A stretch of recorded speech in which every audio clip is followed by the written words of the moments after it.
Next on BYUSN, the win streak now by the wayside. What is your number one concern from last night's BYU basketball loss at LMU? Plus the Cougar in the NFL milestone that is going down this weekend. Oh yeah, this is how we do it. Welcome to BYU Sports Nation on a fantastic Friday, presented by the BYU Store, official outfitter of BYU fans everywhere. It is January 6th. I am Spencer Linton. He is late-night basketball savant Jarom Jordan. There was a commercial for, what was it called? I can't remember. The contour snake or so, swan, the contour swan, where it kind of wraps around your body and you can sleep. My wife's like, what did you tweet? I said, I might get you this because you're one of those people that want like the long pillow.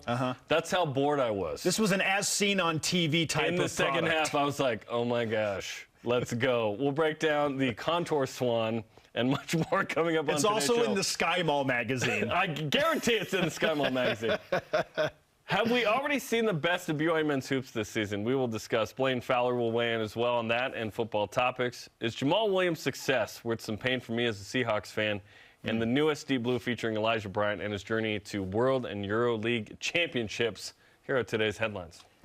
Beginning with BYU men's basketball, who lose 64-59 at LMU, snapping the Cougars' 7-game win streak. BYU just 2 for 13 as a team from the three-point line en route to the season-low 59 points. Bounce-back opportunity tomorrow at San Diego with coverage starting at 8 Eastern on BYU Radio.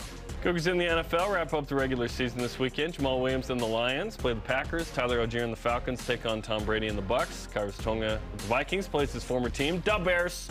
Taysom Hill and the Saints play NFC South foe Brady Christensen and the Panthers. Sione Takitaki and the Browns take on the Steelers. Kyle Van Noy, Michael Davis and the Chargers take on the Let's Ride Broncos. Fred Warner and the Niners play the Cardinals, and Dax Milne and the Commanders play former America's team Dallas Cowboys. And Zach Wilson was activated to be the backup to Joe Flacco for the Jets at Miami. BYU women's basketball hosting San Diego tomorrow, 4 Eastern on BYUtv and the BYUtv app. The Cougars now 2-2 in WCC play, riding a 2-game win streak, led by Lauren Gustin, who is averaging 15 points and 15 rebounds per game. She's awesome, man. Men's volleyball season begins tonight. McKendree in town, number 14 Lewis tomorrow, both 9 Eastern on BYUtv. Cougars begin the season unranked for the first time in the 34-year history of the program. BYU gymnastics, led by head coach Gard Young, open their season tomorrow, 3 Eastern in the Vegas Super 16 meet. And swim and dive compete tonight at Denver. A year ago, the men and women both won this meet. All rise and shout. It's time for What's Trending.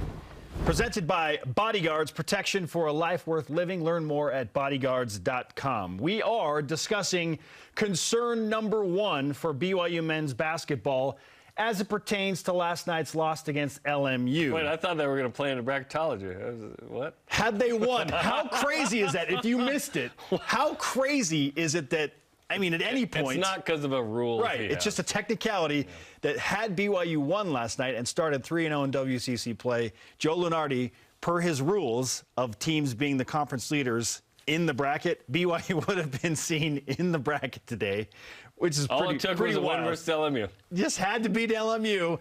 BYU couldn't do it. But why? And what's your number 1 concern due to that loss? The offense stunk. 59 points is a season low. Points per possession was .819, which is terrible. You got to be above 1. And even then, that's like the top half of college basketball. So it was a tough offensive night. 2 of 13 from 3, as you mentioned. 10 assists on 26 field goals is bad. In the final third, 3:35, BYU cuts it to 3.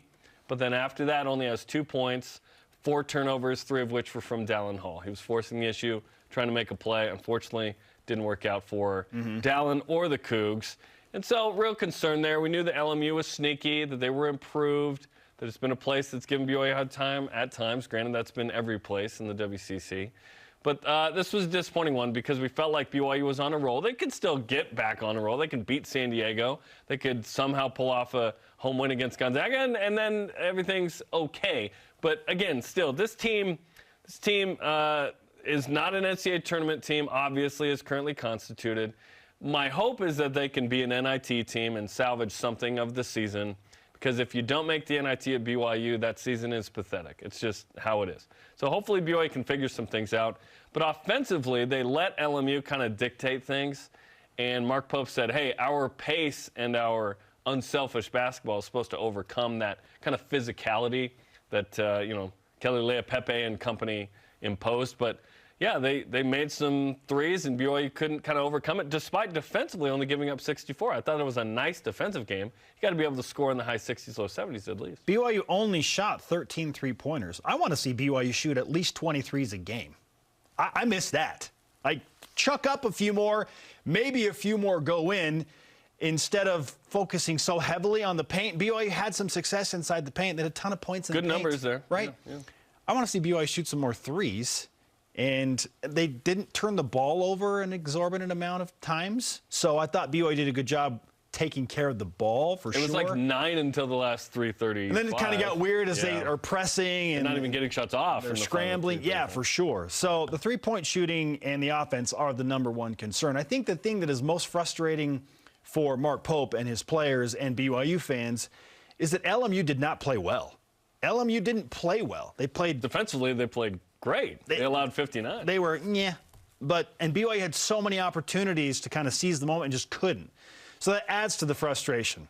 Like, if you just play a little bit better, like maybe make 1 or 2 more threes, then now we're talking. And BYU's getting out of Gersten Pavilion. They're 3-0. They're in Lunardi's bracket. They've won 8 games in a row, riding high going into San Diego, and maybe they've won 9 in a row and start 4-0 in WCC play. But they regressed to the mean of what they have always done in West Coast Conference play, which is typically drop one of those games early in league play and scratching your head like, That's why I'm not that frustrated. Because I sort of unfortunately expected this. This group has shown us to be super hot or super cold. And they've got some talent there. Certainly they need to elevate that talent going into the Big 12. But, in a year from now, this isn't LMU. This is Kansas State, this is UCF, this is Houston. Right? Or any of the Big 12 teams. So if it's tough at LMU and San Diego, buckle up. Well, and when you look at the resume, this loss is not like a condemning loss for BYU. It's a quad 2 loss. Right, which, by the way, Utah became quad 1 last night. So now BYU has 2 quad 1 wins. That means BYU's making the tourney. The Cougars are 3-4 in quad 1 and quad 2 games combined, so that hurts a little bit because you had a chance to now push your mark to a winning record against quad 1 and quad 2 teams. Yeah, all that conversation is relative to the NIT, though. It's not relative to the NCAA tournament. Well, for sure, that's what I'm saying. Like, you say, get to the NIT. Like, BYU still needs to put together a resume worthy of the NIT. And what I'm saying is, as frustrating as the loss is for fans, and it's not frustrating to you, like I'm frustrated because I don't think LMU played particularly well. I feel like BYU had every opportunity to win that game. Had LMU come out gangbusters and shot well and they go up 17 on BYU like they did last year, fine, whatever. Now I'm not frustrated, but LMU didn't do anything earth-shattering, and the door was left consistently open for BYU to stay in there and sneak through. I just couldn't do it. I'm giving credit to LMU for the defense they played to some degree, right? Like, you don't accidentally score 59 that low. I think LMU did some things that slowed BYU down, the physicality. They were tough defensively on ball. They were tough at the rim. They were blocking shots. That's fine. They were creating turnovers. That's fine, even with good defense. So I'm saying BYU just missed opportunities. And 2 for 13 from 3. Yeah, and if you only allow 64, you should win that game. Like, BYU should win that game. Especially on the road. Even on the road, yeah. But I'm annoyed at how not frustrated I am because we've just seen this before. And it's just tough, and we're ready to move on to what we think are greener pastures. They won't be greener in terms of total wins. They'll be greener in terms of TV money and prestige. But BYU's ability to compete in the WCC has mostly been high and resulted in some NCAA tournaments, not as many as we wanted. But certainly this team and this program have to figure some things out in the next couple of years if they're going to be an NCAA tournament team in the Big 12, let alone the WCC. Like, BYU certainly had chances this year. But last night, like, LMU is better than you think. This isn't the LMU that's in the 200s in RPI. No, that's what I'm saying. Like, this loss is a top 100 team right now. It's quad 2 loss. It's a quad 2 loss. All of that rhetoric is relative to the NCAA tournament, which BYU's not pacing for at all. BYU Still has some work to do, though, to make the NIT. And right, yeah. Doesn't the resume matter for the NIT? That's where maybe some frustration will come in is, okay, this program needs to at least make the NIT. And last night, certain guys didn't play as well as they needed to. Rudy Williams sticks out. Just 2 points off the bench. We certainly expect more out of Rudy. Well, he's been ultra polarizing because for like a 4-game stretch, he was a world beater, right? Against Utah, he was amazing. 2 Saturdays in a row where he was tremendous. Creighton, right? incredible. And that's the high. That's not the average, right? Let's keep that in mind. Okay, topic 2. Have we already seen the best of the season from BYU basketball in some regards? In terms of a win streak, absolutely. Yeah, categorize however you want. BYU's not going to win 7 games in a row again. I agree. Just because of the way awesome. that the schedule shakes out. Now you've got 4 games with Gonzaga and St. Mary's and 2 more with San Francisco and 2 more with Santa Clara, and you got to host LMU. Like, those are all approaching in league play over the next 13 games. 9 of the next 13 are like, oh, man, that's a lot to ask BYU to win that game. And so now I go back to my initial projection when we started the season of 19-12. Just go 8-8 in conference. If BYU can be better than that, all gravy. You go 9-7 in conference, fantastic. And that's probably where I come in as frustrated, too, from last night. Because if you beat LMU, now I feel BYU has a great shot to have a winning record in league play. The expectations are so low right now. It's tough. It's stinks. Tough. Yeah. The conference is better. BYU is not as good as they have been in years past, clearly. So get to 8-8, go 19-12 in league play. Frankly, Hope you win a game in Vegas. Yeah, and help you win a game. Get to 20. And then be in it. If you're in the 20s, you got a shot at the NIT. You're an NIT team probably if you win 20 games. Yeah, and even then, there are Power 6 teams who get into the NIT with fewer, but BYU's not in a Power 6. So. The peak moment for BYU hasn't happened yet. There will be some crazy game down the line. Okay, St. Mary's or Gonzaga. Beat St. Mary's, beat Gonzaga. It'd have to be one of those two, because beating Creighton was pretty good. For sure, but to me, that's Utah, it's qualified. Those are top 30 teams with right now. Ryan Kalkbrenner being out and BYU benefiting from that. So that one, to me, has a little bit of an asterisk next to it because Creighton was without their best player. So if BYU can beat a St. Mary's team or a Gonzaga team, and I'm telling you, it's going to happen. Like somewhere down the line, BYU is going to beat the Gales.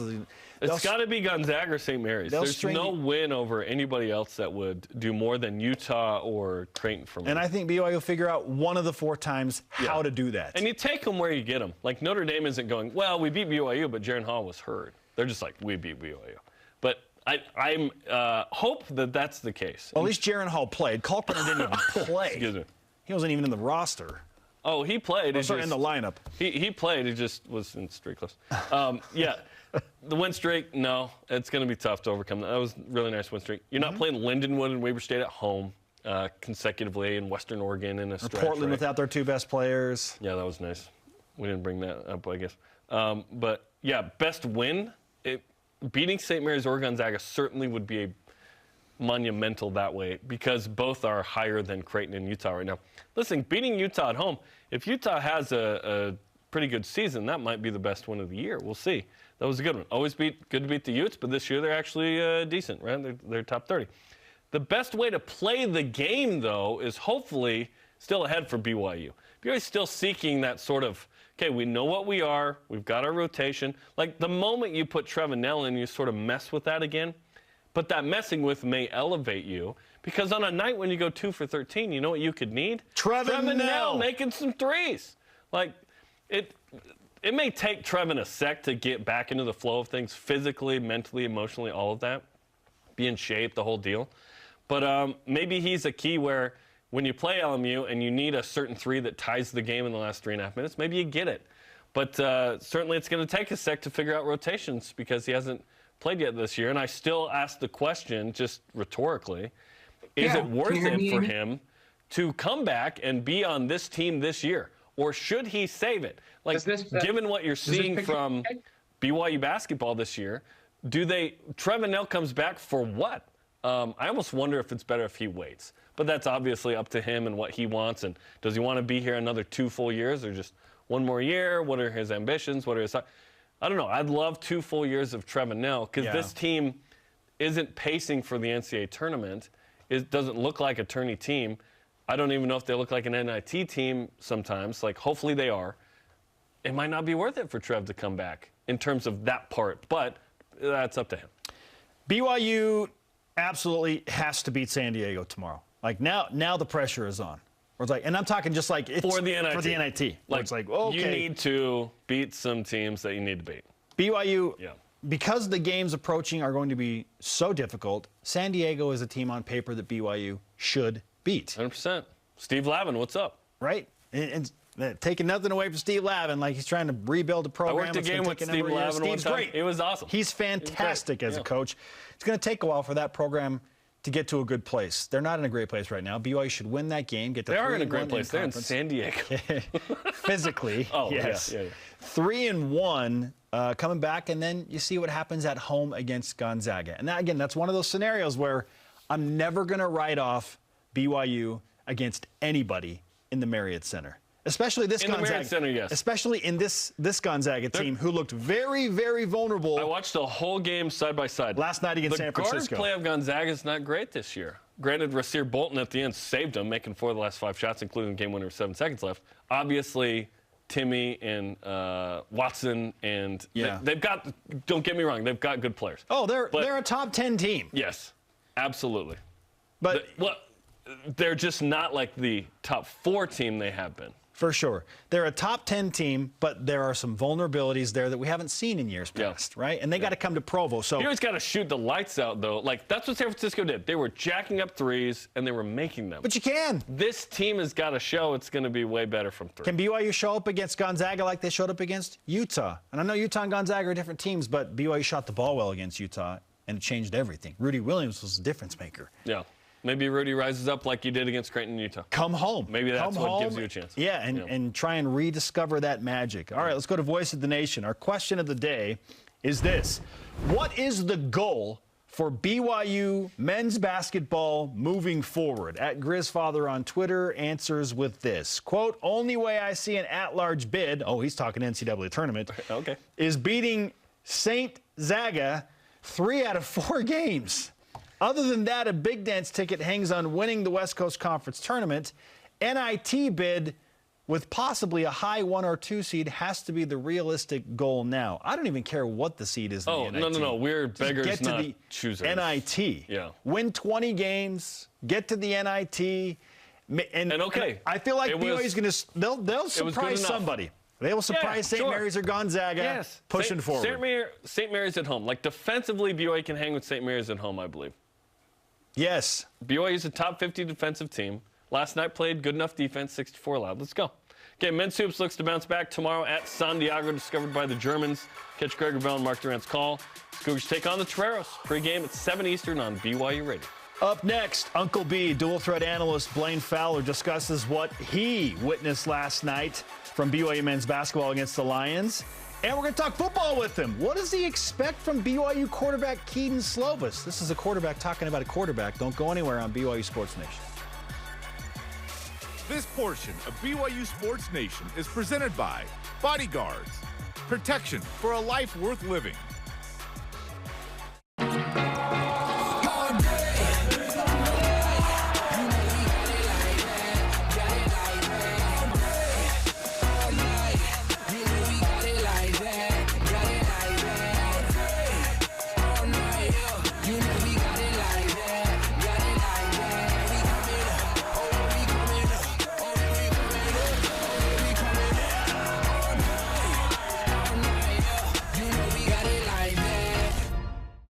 Those who leave the most meaningful legacy seem to be the ones who never intended to.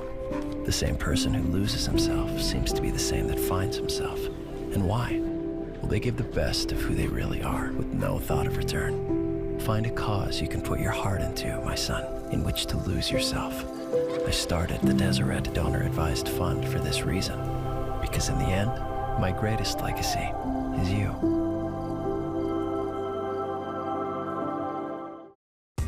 BYU Food to Go's convenient location at 2191 North Canyon Road in Provo makes bringing popular BYU foods to your next event easy. Everything's ready when you need it at the drive and load pickup. You drive in and they load no matter the weather. And stop in the on-site creamery for great BYU chocolate milk and ice cream. BYU Food to Go, bringing campus to your table. Call for details, 801-422-5001. It's all I've ever been good at. You had a chance to do it all over again. What would you do? Have you ever had a dream that you're young again? Sure. Like, what if it wasn't a dream? What if it was real? Playing football again. I'm gonna change things, and I'll finally be able to take care of you. What is so wrong with right now? Your life will not be determined by how well you play football, but by how well you confront adversity. Trying to get the truth, then holla at me. I got the plug, maybe I can pull some straight. Wait a minute. Oh, wait a minute. Oh, wait a minute. We want that Rudy, and he can do it. Yes, yes he can. Tomorrow at San Diego. We are live in Studio B with your day-to-day BYU Sports play-by-play. I am Spencer Linton alongside Jarom Jordan. It's been too long since we've featured Uncle B, Blaine Fowler, specifically on BYU Sports Nation. So you know what? We invited him to our Friday party. Blaine Fowler joining us now over Zoom from the comforts of home. Blaine. What's up, Blaine? Happy Friday, man. You guys know I would be in there with you, but I've had a little cough that I don't want to give to you guys. So we appreciate I decided that. to be the safety guy. Because remember, we all worked on the safety videos for the missionaries. And in that spirit, I stayed home today. It's great use of situational awareness on your part, Blaine. Obedience to the rules. If you know, you know. Hey, Blaine, while you were at home last night with that cough, I'm sure you felt bouts of frustration like I did, and maybe Jarom did at moments as you watch BYU take on LMU and kind of miss opportunities. But what's your number one concern for BYU after last night's game specifically? Well, I'll give you my number one and then my kind of 1B. My one is for them to have a couple of players that have the identity of big-time step-up players in the clutch. And, you know, we've seen some flashes of maybe Rudy could be that guy, maybe Spencer Johnson can be that guy, but there really hasn't been anybody on this team. Remember, the guys that have kind of done this are either new faces, brand new faces, just off of missions. Like I'm thinking like a Dallin Hall, Rudy Williams, who's a new face to the program. But when you're in tight ball games, especially on the road, you have to have somebody, and it can't be a post player that relies on other people to give them the ball, that with the ball in their hands can say, okay, we've got to match shots, and when we get stops, we have to make shots down the stretch. And I'm concerned that we don't know who that person is, and certainly whoever that person is hasn't been consistent enough for us to go, yep, that's the guy. I think about LMU last night. Even Shelton, who didn't shoot it that well during the course of the game, he was 6 of 15 overall and 1 of 5 from 3. Yeah. But down the stretch, when they had to have a couple of shots, he got real physical, went inside, and made shots that he had to make. And on the other end, like Gideon George, who'd been shooting the ball lights out all game long, had 3 straight wide open threes and didn't come close. And so great players, when the game's on the line, they elevate their game. They become really, really focused. And they're more accurate with their shooting. Their decision-making gets better. And their shooting percentage goes up. They don't miss free throws. When the game's on the line, the great players get better. And it is in any sport. Think of Tom Brady. Why is he always 7 of 8 on the 2-minute drive at the end of the game? His focus just goes like this, and he's great. And for BYU, I'm looking for somebody to step up and be that person. The last couple of years, it's been Alex Barcelo for them, and he was money in that role. They need to find that person. Is it Rudy? You guys mentioned Trevin. Now, when Trevin comes back, is he a guy that can make open shots when they have to have him down the stretch? Is Dallin Hall going to grow into that? I mean, Jimmer was maybe one of the best ever at that, but Jimmer wasn't Jimmer until he was a junior. He certainly wasn't the Jimmer we know as a freshman, and then just was a glimmer of who he could be as a sophomore. Then as a junior and senior, he was that guy, and they won every close game because of it. So That's my biggest concern, is that they haven't found that guy yet.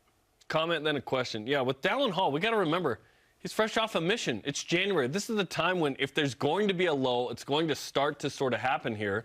Physically, perhaps he can overcome that. But then the other thing is it worth it for Trevin Knell to come back? Because this isn't looking like an NCAA tournament-type team. If you're Trevin, do you wait for 2 years in the Big 12?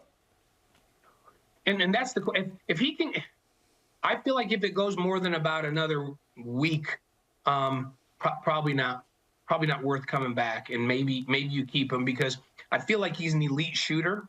I feel like he's a guy that can make shots down the stretch. You really could use a guy that shoots the ball like that coming down the stretch in the Big 12 for sure. So if he can come back in the next 7 days, I'd say, boy, you need him to help with the chemistry of this team. If he can't, then you really have to consider, do you just have him sit out and have 2 years left to play? So I think it's really, really close. I think it's borderline time on that right now.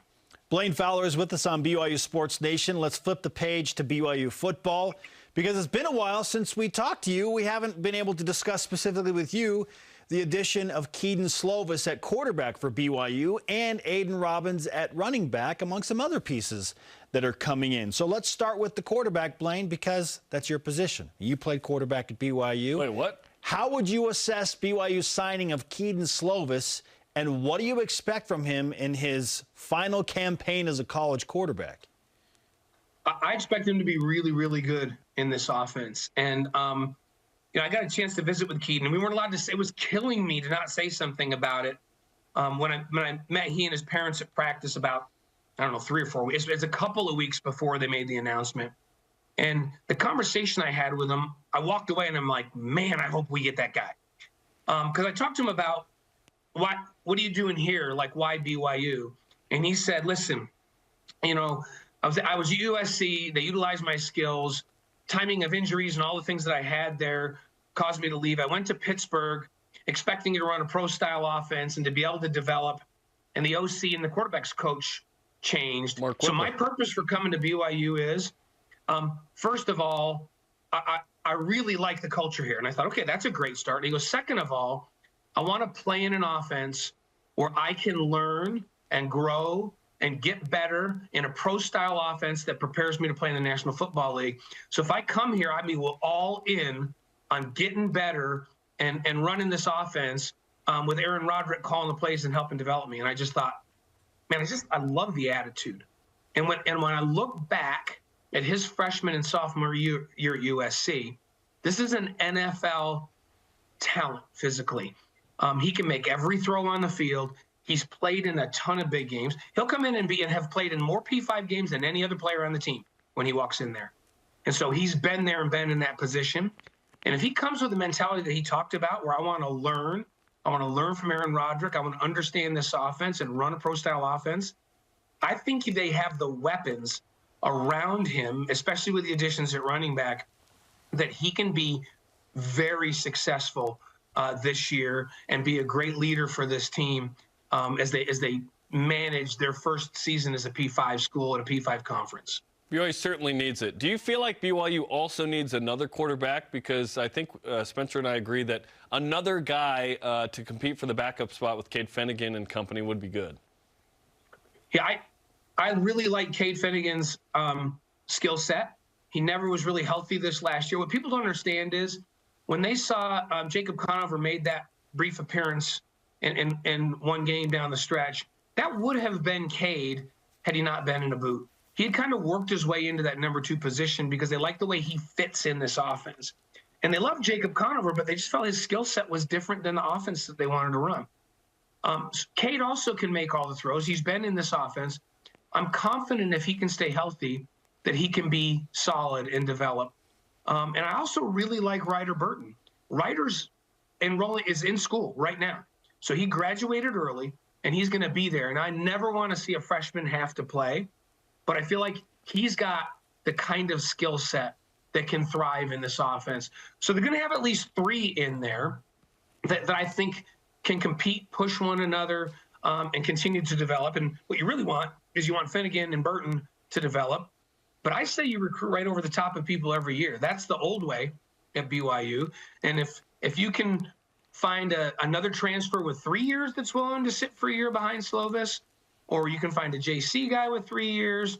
I'm not opposed to taking that guy, but I am opposed to just signing somebody to have another body. If it's not somebody that can truly compete, and they're at the level with Burton and with Finnegan and with Slovis, then there's no purpose in bringing them in. Blaine, I'll add this, and then I'll ask you the final question. I fully anticipate that BYU will add a junior college transfer quarterback and think that's just a number of days away from happening. And a guy, like you said, who will come in and when he takes over, if he takes over, would have multiple years of eligibility to play. And you would think would learn from Slovis and push those other guys. But we could save that topic for another day if and when I think that goes official. I do need to ask you about the defensive staff because the final piece is in play now with the addition of Justin Enna, who's going to be coaching the linebackers. He joins Jay Hill and company on the defensive side. How much of an impact do you realistically think that this coaching staff, the defensive side specifically, can make for BYU as they go into a Power 5 conference? I think the biggest thing that this group can bring is that they've, a guy like Sione, a guy like Kelly, and a guy like Justin have all recruited at a high level and have landed P5 type talent.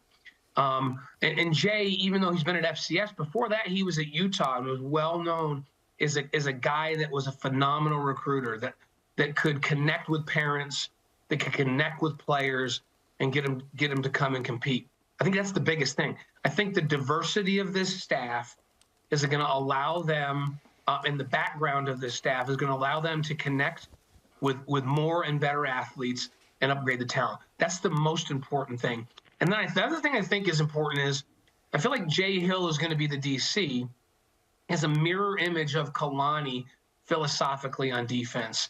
And that, I think that's important. I think Kalani wants to have input and be an integral part of what they're doing, but Jay and he think almost identically when it comes to how you run defenses. And what you saw in the bowl game was that philosophy. I mean, Kalani, Jay wasn't a real part of that other than just kind of watching and observing, but that was the defense that Kalani put together, and he gave to Gavin and Jan and those guys, this is what we're doing, this is how we're running it. That was Kalani calling the defense, and I thought they played really well against a very explosive SMU offense.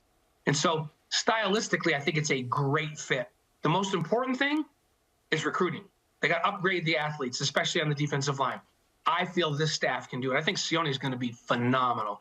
And then the second thing is, philosophically, do they do the same things and is everybody on the same page? I think that's going to be the case.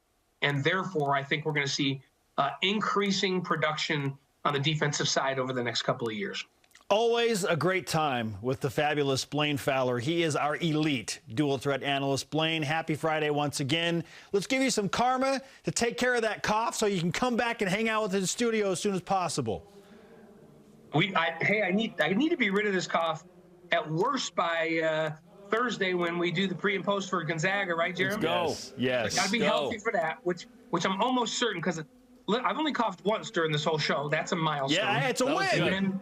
I coughed twice. And then by next Saturday, when we're all involved in calling that the Pepperdine game, we got a big week coming up this next week, so got to get healthy. I appreciate all the karma I can get. You got it. Thanks, Blaine. Great to talk with you. All right, guys. He is Uncle B, Blaine Fowler, discussing basketball and football. Thanks.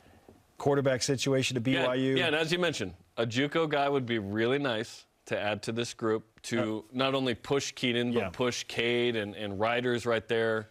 And that's the future, because Keaton's a one-and-done guy. So you need another guy that you can groom to perhaps be the next Sark, the JUCO guy that comes in and says, get your hands off of me. I want to be the starting quarterback. BYU men's If you know, you know. If you know, you know. BYU men's volleyball opens the season tonight. They're going to push some people around as well. Watch the Cougars face McKendree at 9 Eastern on BYUtv. I'd appreciate it if you would lay your hands on me. Please, take your hands off me. Coming up, Jarom faces a choice that greatly affects the greater BYU good. Okay. This is BYU Sports Nation. BYU Sports Nation is presented by the BYU Store, official outfitter of BYU fans everywhere.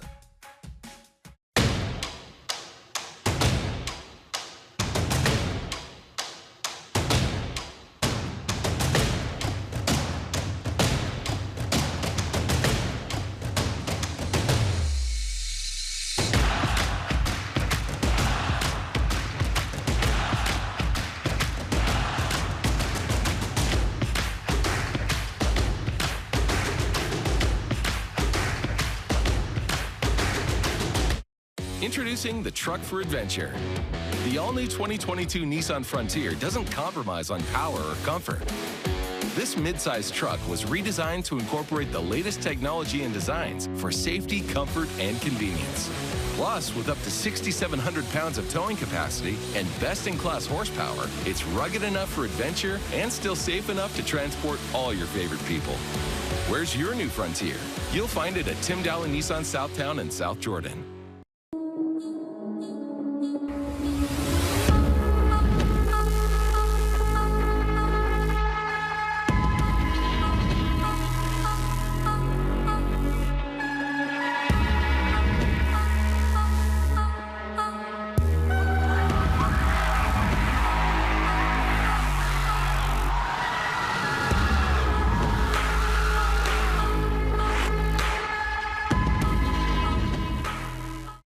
Before I was a coach at BYU, or before I was even a player, I was a BYU fan. We've got great energy as a team, but we have even better energy because of our fans, and it's absolutely magical. When you hear the crowd roar, that makes it more exciting, more of an adrenaline rush. The roar of the crowd, you can feel it on the floor, you can feel that energy, and it's unlike anywhere else in the country. BYU Sports, it's all about the fans. Welcome back to BYU Sports Nation. Make sure you follow the show on social media, Facebook, Twitter, Instagram, YouTube, TikTok, and perhaps at some point in the future, Be Real. Alongside Jarom Jordan, I am Spencer Linton. Let's whip it. The Cougar whiparound presented by Maersk, your e-commerce logistics shipping partner. A year from now, will we miss playing in the West Coast Conference? No. No, we won't. Will we miss sort of an easier road? No. There? No. Because I think even though this goes to what Mark Pope was talking about earlier this year, where it's like it's going to be a bottoming out and harder, but like the growth curve will be much steeper and better for BYU in the Big 12 with recruiting and who you're playing and like we certainly hope because you're a Power 5 team. BYU will have to elevate its game for sure. Bottoming out, so a lower bottom, but a higher high eventually. So no, BYU's not going to miss. We won't miss the WCC, which has been awesome to BYU, by the way. We won't miss like at LMU 9 p.m. tip either. No, I'll take 6 p.m. tips. Eastern homies, shout out. The Zags squeak out another game. It's what they do at USF. They always find a way to win. But are they gettable in Provo next week? They're certainly gettable. They've been got 3 times. Granted, those teams are all in the top 15. Can BYU do it? Hey, they need Rudy Williams to have that Creighton, Utah performance like we talked about. Yes, the Zags are gettable. I said it earlier in the show. They have some vulnerabilities that have not been there in recent years. Can BYU match up with that physically? I'm not sure because they have some good post players. Oh, Drew Timmy's incredible. But Foose. But Foose, do you have to play Foose and the Tiki? BYU's not played 2 posts at the same time this year with the Tiki and Foose. They're gettable. BYU's just got to shoot the 3. They put Anton Watson out there. They can both shoot 3s. Like they're a matchup nightmare. Got to make 3s. Every game. Can the BYU women's basketball team, who's currently on a 3-game win streak, match the men's 7-game win streak? Maybe. I'm going to say probably not because this team, even though Lauren Gustin is incredible and Nani Falate is coming into her own, this team is still relatively young and learning under a new head coach. A couple of road games in there, it's tough. So they can't. Tough next 4. They can do it. Probably won't do it. I do expect them to beat San Diego at home tomorrow, though. San Diego doesn't have great offense, and I don't think they have an answer for Lauren Gustin. Yeah, San Diego typically tremendous defense, limited offense. Yeah, So we'll hopefully. Yeah. What do you expect this weekend from BYU men's volleyball, who opens the season against McKendree and number 14 Lewis? To beat the Bearcats of McKendree, and then to compete well against Lewis and perhaps win. Lewis does have a better team, certainly on paper, but it's no expectations season for BYU men's volleyball. We'll see what they get. They're young, they're growing, they're improving. They have a couple of additions, namely Setter Heath Hughes, who should make a big difference. We all want all the wins. We all want a weekend sweep. I expect a weekend split, and I think that's totally fine for this team. Yeah. Jarom, take it away. Zach Wilson will be active this week for the Jets. We'll back up Joe Flacco. Do you believe he'll throw a pass? No. No. He won't get it. Unless Joe Flacco is so bad or gets hurt, which could happen, then Zach Wilson's not going to play. Zach will play, but only on an injury basis for Joe Flacco. Zach comes in, throws for 4 touchdowns and 300 yards, and the offseason is even crazier. Drama! Oh, Zach is back! That would be awesome. I would love for him to play. That'd be amazing. Just to create some drama and play well, right? Yeah. Speaking of the NFL, would you be willing to watch your Seattle Seahawks lose to Jamal Williams Let me stop you right and there. the Detroit Lions if it means the Lions and Jamal making the playoffs? I am a fan of Jamal Williams as an individual, but I don't really care that much how the team does, per se. I would love all the success for Jamal in the world, but not at the cost of my Seahawks. Really? I want a Even this playoff year? berth. Yeah, I want to make the playoffs for the Seahawks. Yeah. Okay. Plus, we get all the Denver first-round picks next year. Exactly. That's what I'm saying. Like, you have so many picks. Like, what? You don't need to make the playoffs. You got picks. Like, you'll make the playoffs moving forward. We can have both. I don't know if the Lions We can have both. Are the Lions ever going to be in this position again? I don't care. I do. So I'm willing to sacrifice your Seahawks. Well, yeah, you don't have a vested interest, naturally. J.J. Watt received some interesting fan mail yesterday. A stuffed badger for the former Wisconsin man. Should we send Jamal a stuffed cougar when he gets to 1,000 yards? He only needs 6. We have one. There's literally a stuffed cougar that I've taken pictures next to. It's not ours. It's athletics. We'd have to borrow it. Send it to him. If he wants it, he deserves it. The phrase from Bill Raftery was, send it in, Jarom. Maybe send it to Jamal. Yeah, I don't think he wants it. No. But if he, maybe. Send him the new Pokemon game. That's what he really wants. And then we'd be like, from your middle-aged vanilla men, as he once called us. Here's the dual game Pokemon Scarlet and Pokemon Violet. You're welcome, Jamal Willis. No, don't do that. Pokemon. You don't have children. Women's Hoops looks to extend its 3-game win streak against San Diego tomorrow. Watch it on BYUtv, 4 Eastern time. Doubleheader tomorrow with volleyball and basketball. Up next, we go deep blue with former BYU basketball standout and NBA champion Elijah Bryant. What a road it's been for him. This is BYU Sports Nation.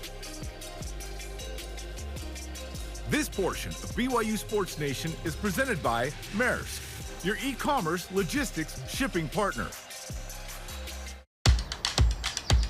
This is where we dominate. Our playground, place of business. This is our promised land, where we seek to find ourselves. And we're here to make sure the spaces our best prove themselves on appear how they should.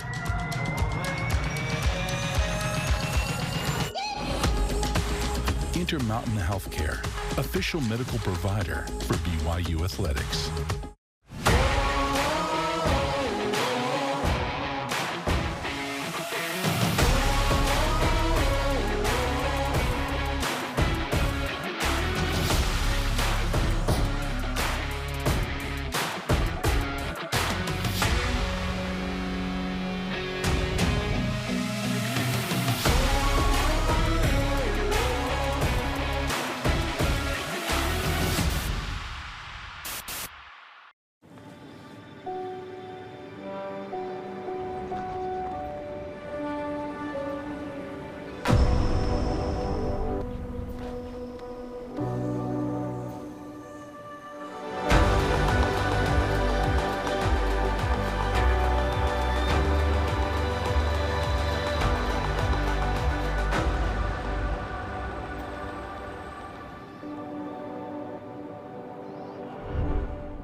Can you do something for me?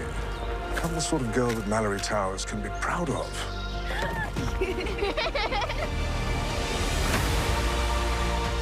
Something must be wrong. We need to get help. You did it! No, we did it. Thank you all, and for making me proud to call you Mallory Towers girls.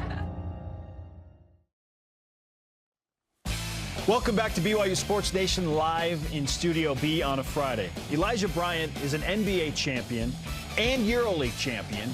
He accomplished those feats in back-to-back seasons. Incredible. That said, overcoming distances in his life in Atlanta and now in professional family life are what matter most to the former Cougar, Elijah Bryant. I love basketball from a young age. Never really knew how good I was per se, but my mom just continued to put me in a position to succeed or get better. As Elijah was growing up, we went to many different environments for basketball. Some good, some bad, some we felt comfortable in, and some not so much. But what I wanted to make sure was that he was out of his environment, out of his element, where he was being challenged, where he was being made to, sink or swim. She's helped Elijah in so many aspects of his life, whether it be school, pushing him to get good grades, to basketball, driving him 2 hours each way just to his practice. So we would go from Athens all the way to College Park, Adamsville, which is right next to the airport. So, I still get anxiety to this day when I go down there. Hold on, we're the only people here, that look like this. You're screaming at the other team, the ref, we're kind of out of place here. I think we should calm down. So, definitely made me play a little bit more nervous, anxious in the games. It's like that saying, killed or be killed. And he had to go through that from the age of 8 to 18 to where he was used to competing with the best and the most aggressive. My teachers used to always ask, why is his handwriting so messy? My mom had to explain that he's always in a car. So it's kind of like the life that I got used to, but I didn't really know anything else because I didn't play with my friends as much. So. Back to Bryant for 3. So I remember 2 things really specifically about Elijah Bryant. I remember he was here at camp when I was an assistant here as a high school camper, and he was a talented player that we felt like couldn't shoot, which is crazy. It tells you how bad an evaluator I am. Elijah Bryant, man, did I miss out on that recruiting opportunity. I think I was the head coach at Southern Utah at the time, and Coach Pope was an assistant at BYU. And he gave me a call, about this young man, a man of faith out of Georgia. I was at Utah Valley at the time, but I heard about a really good player. I know he had to sit out his first year at BYU, but I kept on hearing his name. Played NBA Summer League, ended up as an NBA champion, a Euro League, champion. He's one of our most certainly decorated alumni ever here at BYU. More importantly, he's a great human being, loves this gospel, and is a great example for all of our guys. The biggest growth was definitely moving overseas, not having family, not having friends, not knowing the language. I think our life is just always up in the air, and it took a while to get used to. It just hits you that you're you just have to be connected to that person. Even if you're fighting with that person, you just need to be around them because you have nothing else. And that's just what's grown us so much. So I find a lot of comfort in having her by my side when it comes to those situations. Everyone's like, oh, don't you guys get bored of each other? And it's like, no, he's my best friend. I love being around him. During COVID, we came home and my team decided to start the season back up.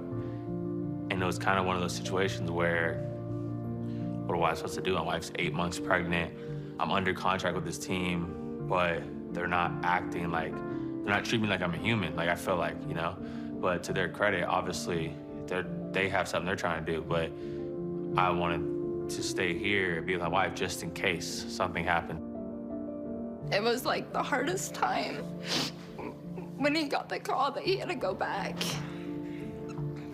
We just prayed, and I just had a feeling that everything was gonna work out how it was supposed to work out. So we got to the airport, and she's crying all stuff, and I'm literally holding back my tears because I don't want her to see me cry. But as soon as I turn around, I just started bawling, crying.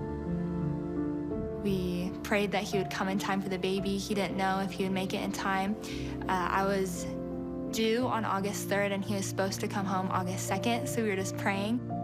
Man, there were nights where I just couldn't sleep. I just felt so bad and so I'm supposed to be choosing my family over work, right? But am I doing the right thing? I don't know if I'm doing the right thing. But all the stars aligned. He was able to finish the season earlier, by 2 days.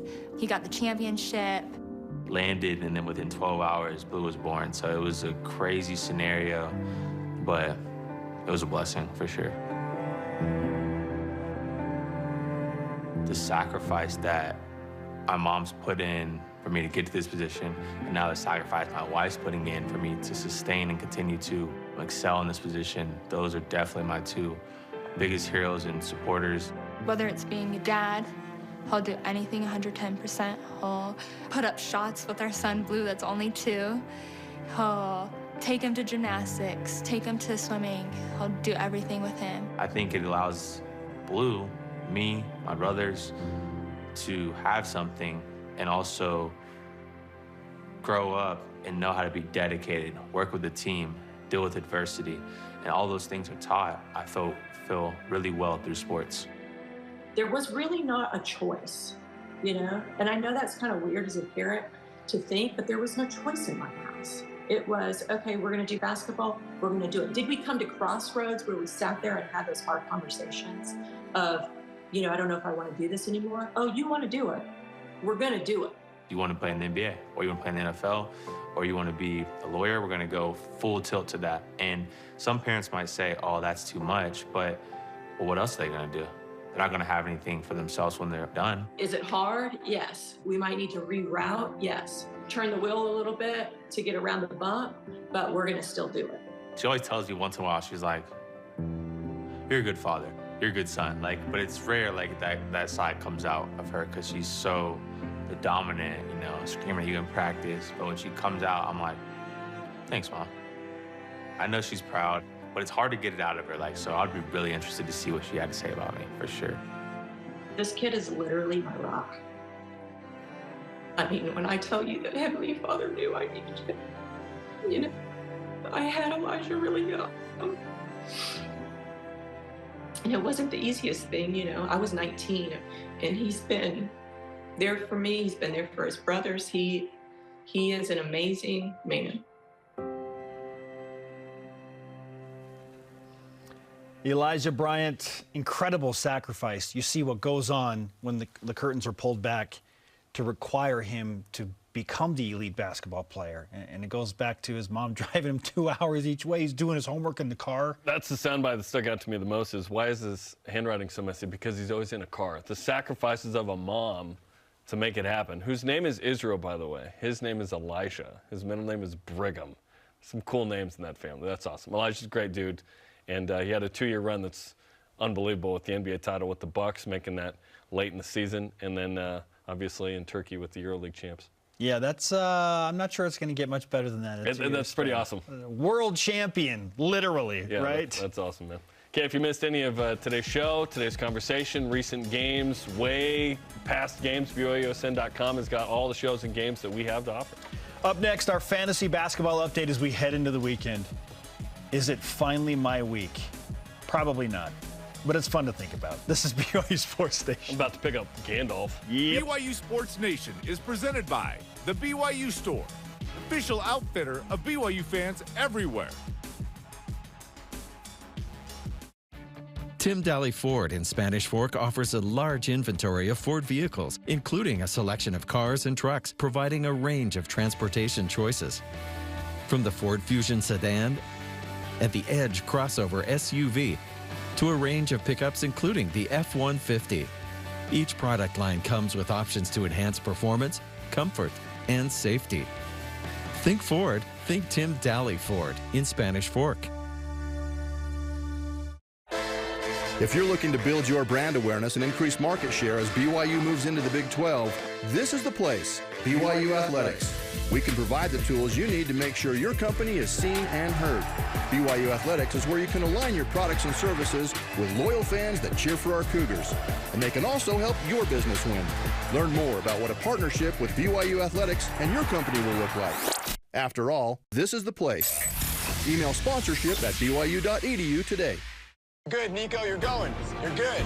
Lean back, not forward. Lean back, do it again, do it again, do it again, do it. You got it, Nico. I can't do it. I know, baby, I know.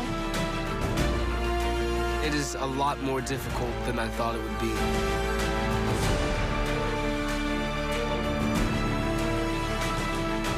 Come on, guys, you got this. You're almost there. I'm not afraid of much, I don't think, but I am afraid of not knowing what's coming or the unknown, and I guess this challenge is a good way for us to test all that out, right? Family is so important. Life is easier when you have people doing it with you. Serrano's your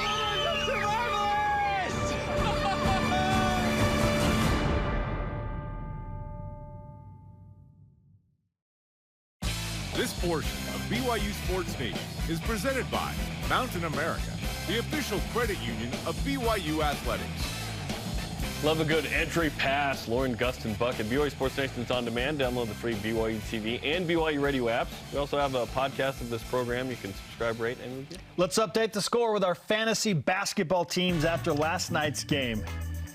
I love fantasy basketball, and I hate it at the same time because I don't like rooting against any BYU player. I hate it. Why would we ever? It just anyway. Last night, Gideon George, Spencer Johnson, and Cam Shelton combined to give me 61 parbs for 61 points. Cam Shelton was awesome. He had a 14, 6, and 6. I mean, 28. That's awesome. I got 4 whole parbs from Rudy Williams, so that was tough. And then Foose gave me 23, which is a little low for him. I still have my opponent coming up in Eric Williams Jr. of San Diego. And then I need, of course, Lauren Gustin to lead the way. She's going to give you like 34 parbs per game. That's what I need, man. So she'll do her thing, and it's going to come down to the opponent. I'm down Eric by, Williams versus down by, Cam Shelton. 34 right now. I got to bring it. Maybe Foose goes nuts. Maybe Rudy goes nuts. I mean, Rudy single-handedly won you a couple of weeks. Oh, Rudy's waiting for a quad 1 game. That's what Rudy does. That's when he shows up. Quad 1 game. That's all he knows. Your boy's going to be there next Thursday. Let's go. All right, our question of the day. What is the goal for BYU men's basketball moving forward as far as this season is concerned? Our elite voice of the day presented by PAX Healthcare Elevated. John Taylor on third Facebook. we know. Okay. John Taylor says for the Niners. BYU needs to make the NIT for the same reasons football needed the bowl game. Amen. More games and practice means more experience for the young guys on the team. Yeah. This team is improving and will continue to improve with more experience. Amen to all that. Get to the NIT. NIT is a bowl game. Absolutely. Yes. You at least got to that. It's not hard equivalent to get to a bowl the game. New Mexico Bowl. Although, yeah, I would almost put the NIT above a bowl game a little bit. Okay. Yep. Today's Rise and Shout Out presented by Mountain America, the official credit union of BYU Athletics. Listen, to the start of men's volleyball season. Can't wait to be there with Steve Vale and Kenzie Kerber and our producer Harrison Collier and the gang. It'll be fun tonight. Go and crush it with low expectations. I'm excited about that. Once we get in the gym, we expect I'm excited about it. Our thanks to today's guest, Uncle B, Blaine Fowler. Sorry to Dennis, we ran out of time. For Jarom, I am Spencer. Shout out to Scott Sonnenberg. There's a basketball name for you. See you tonight for BYU men's volleyball, 9 Eastern. Hey. Jarom and Steve and Kenzie, go Cougs.